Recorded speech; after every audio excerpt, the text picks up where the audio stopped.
ముందుగా ఉపాధ్యాయులకి, విద్యార్థులకి, చైర్మన్కి, గ్రామస్తులందరికీ కూడా 78వ స్వాతంత్ర దినోత్సవ శుభాకాంక్షలు తెలియజేస్తూ, కుల మత వర్గ భేదాలు లేకుండా ఈ యొక్క పండుగని దేశవ్యాప్తంగా కూడా పేద ధనిక అనేది లేకుండా చేసుకునేటువంటి పండుగ.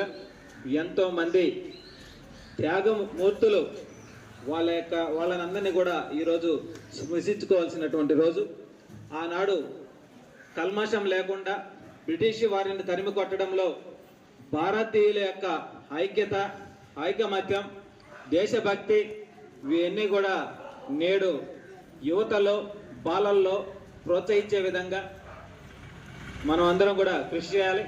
అదేవిధంగా నేటి బాలలే రేపటి భావి భారత పౌరులు. తల్లిదండ్రులు జన్మనిస్తే మనకి గురువులు